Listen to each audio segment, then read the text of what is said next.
Letter 74. Only the honorable is good.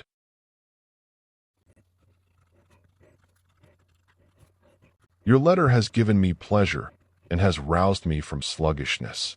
It has also prompted my memory, which has been for some time slack and nerveless. You are right, of course, my dear Lucilius, in deeming the chief means of attaining the happy life to consist in the belief that the only good lies in that which is honorable. For anyone who deems other things to be good, puts himself in the power of fortune, and goes under the control of another. But he who has in every case defined the good by the honorable is happy with an inward happiness. One man is saddened when his children die, another is anxious when they become ill, a third is embittered when they do something disgraceful or suffer a taint in their reputation. One man, you will observe, is tortured by passion for his neighbor's wife, another by passion for his own. You will find men who are completely upset by failure to win an election, and others who are actually plagued by the offices which they have won. But the largest throng of unhappy men among the host of mortals are those whom the expectation of death, which threatens them on every hand, drives to despair. For there is no quarter from which death may not approach. Hence, like soldiers scouting in the enemy's country, they must look about in all directions and turn their heads at every sound. Unless the breast be rid of this fear, one lives with a palpitating heart. You will readily recall those who have been driven into exile and dispossessed of their property. You will also recall, and this is the most serious kind of destitution, those who are poor in the midst of their riches. You will recall men who have suffered shipwreck, or those whose sufferings resemble shipwreck, for they were untroubled and at ease, when the anger or perhaps the envy of the populace, a missile most deadly to those in high places, dismantled them like a storm which is wont to rise when one is most confident of continued calm, or like a sudden stroke of lightning which even causes the region round about it to tremble. For just as anyone who stands near the bolt is stunned and resembles one who is struck, so in these sudden and violent mishaps, although but one person is overwhelmed by the disaster, the rest are overwhelmed by fear, and the possibility that they may suffer makes them as downcast as the actual sufferer. Every man is troubled in spirit by evils that come suddenly upon his neighbor. Like birds, who cower even at the whir of an empty sling, we are distracted by mere sounds as well as by blows. No man, therefore, can be happy if he yields himself up to such foolish fancies. For nothing brings happiness unless it also brings calm. It is a bad sort of existence that is spent in apprehension. Whoever has largely surrendered himself to the power of fortune has made for himself a huge web of disquietude, from which he cannot get free. If one would win a way to safety, there is but one road: to despise externals and to be contented with that which is honorable. For those who regard anything as better than virtue, or believe that there is any good except virtue, are spreading their arms to gather in that which fortune tosses abroad, and are anxiously awaiting her favors. Picture now to yourself that fortune is holding a festival, and is showering down honors, riches, and influence upon this mob of mortals. Some of these gifts have already been torn to pieces in the hands of those who try to snatch them. Others have been divided up by treacherous partnerships, and still others have been seized to the great detriment of those into whose possession they have come. Certain of these favors have fallen to men while they were absent-minded. Others have been lost to their seekers because they were snatching too eagerly for them, and, just because they are greedily seized upon, have been knocked from their hands. There is not a man among them all, however, even he who has been lucky in the booty which has fallen to him, whose joy in his spoil has lasted until the morrow. The most sensible man, therefore, as soon as he sees the dole being brought in, runs from the theater, for he knows that one pays a high price for small favors. No one will grapple with him on the way out, or strike him as he departs. The quarreling takes place where the prizes are. Similarly with the gifts which fortune tosses down to us. Wretches that we are, we become excited. We are torn asunder. We wish that we had many hands. We look back now in this direction and now in that. All too slowly, as it seems, are the gifts thrown in our direction. They merely excite our cravings, since they can reach but few and are awaited by all. We are keen to intercept them as they fall down. We rejoice if we have laid hold of anything, and some have been mocked by the idle hope of laying hold. We have either paid a high price for worthless plunder with some disadvantage to ourselves, or else have been defrauded and are left in the lurch. Let us therefore withdraw from a game like this, and give way to the greedy rabble. Let them gaze after such goods, which hang suspended above them, and be themselves still more in suspense. Whoever makes up his mind to be happy should conclude that the good consists only in that which is honorable. For if he regards anything else as good, he is, in the first place, passing an unfavorable judgment upon providence because of the fact that upright men often suffer misfortunes, and that the time which is allotted to us is but short and scanty, if you compare it with the eternity which is allotted to the universe. It is a result of complaints like these that we are unappreciative in our comments upon the gifts of heaven. We complain because they are not always granted to us, because they are few and unsure and fleeting. Hence we have not the will either to live or to die. We are possessed by hatred of life, by fear of death.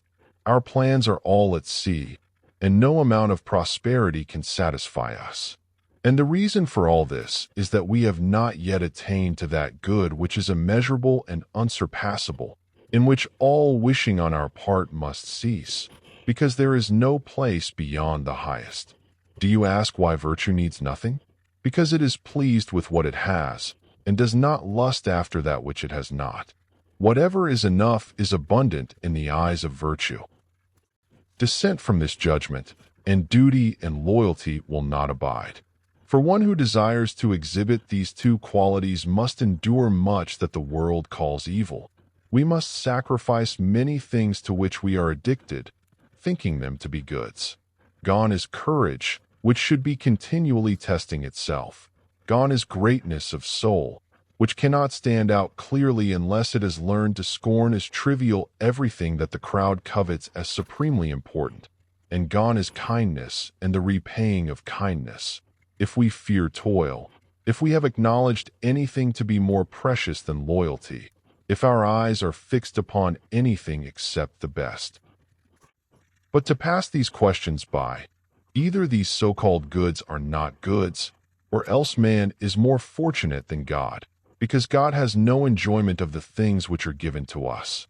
For lust pertains not to God, nor do elegant banquets, nor wealth, nor any of the things that allure mankind and lead him on through the influence of degrading pleasure.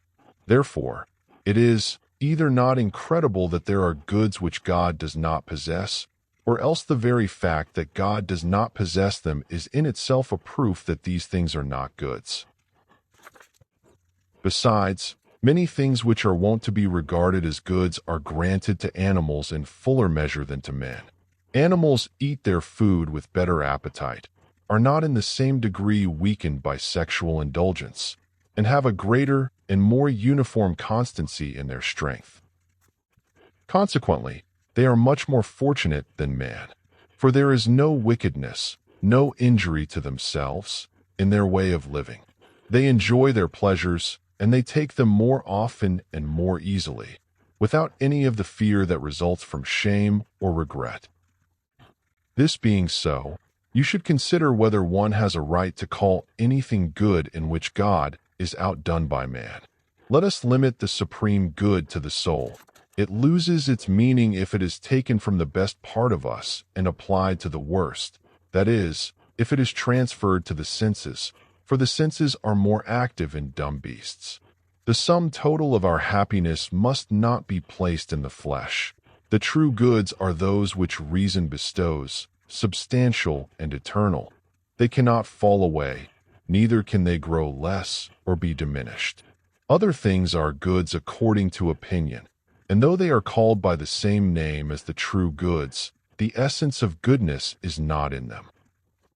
Let us therefore call them advantages, and, to use our technical term, preferred things. Let us, however, recognize that they are our chattels, not parts of ourselves, and let us have them in our possession, but take heed to remember that they are outside ourselves.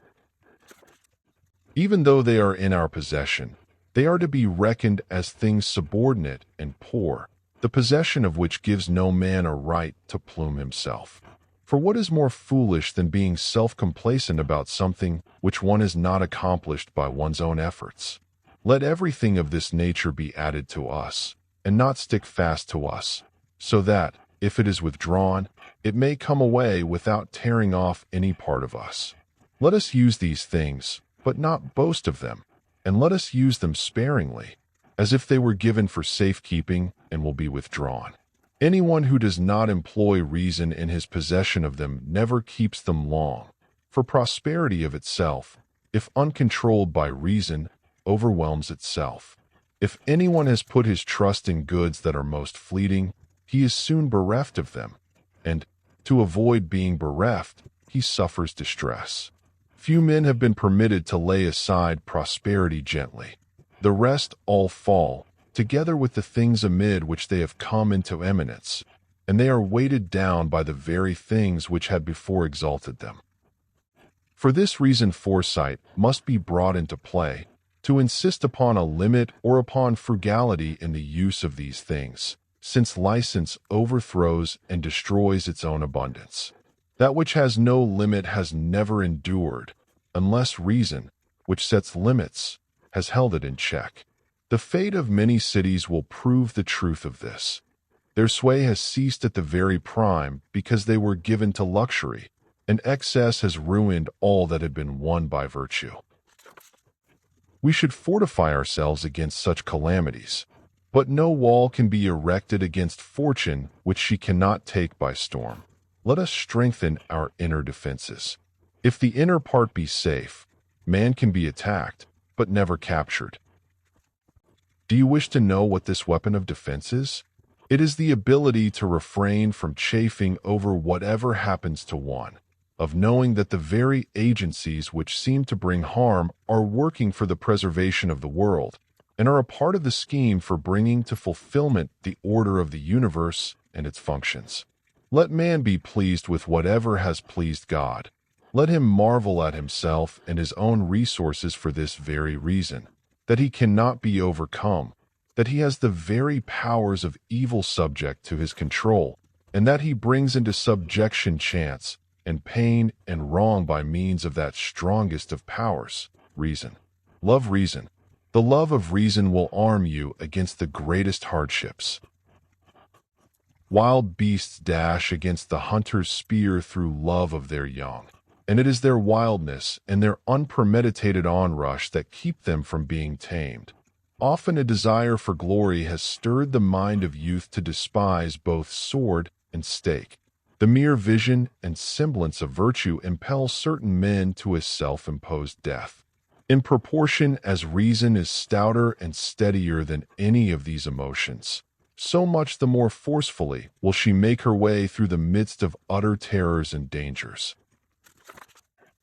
Men say to us, "You are mistaken if you maintain that nothing is a good except that which is honorable. A defense like this will not make you safe from fortune and free from her assaults.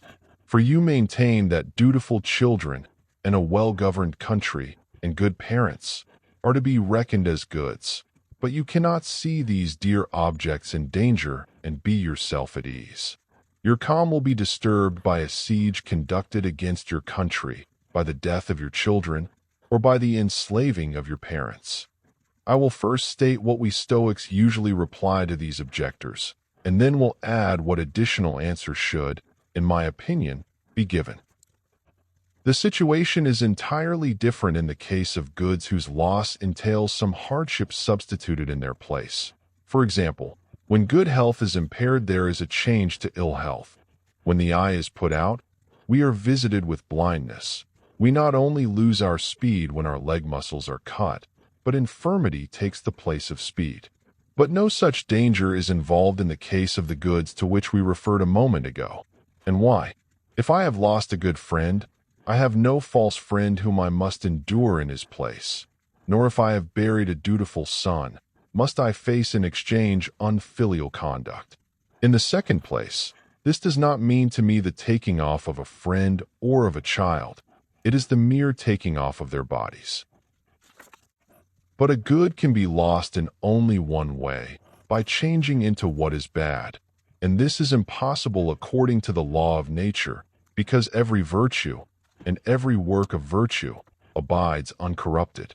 Again, even if friends have perished, or children of approved goodness who fulfill their father's prayers for them, there is something that can fill their place. Do you ask what this is? It is that which had made them good in the first place, namely, virtue. Virtue suffers no space in us to be unoccupied. It takes possession of the whole soul and removes all sense of loss. It alone is sufficient, for the strength and beginnings of all goods exist in virtue herself. What does it matter if running water is cut off and flows away, as long as the fountain from which it has flowed is unharmed? You will not maintain that a man's life is more just if his children are unharmed than if they have passed away, nor yet better appointed, nor more intelligent, nor more honorable, therefore, no better either. The addition of friends does not make one wiser, nor does their taking away make one more foolish. Therefore, not happier or more wretched either. As long as your virtue is unharmed, you will not feel the loss of anything that has been withdrawn from you. You may say, "Come now, is not a man happier when girt about with a large company of friends and children?" Why should this be so? For the supreme good is neither impaired nor increased thereby. It abides within its own limits, no matter how fortune has conducted herself.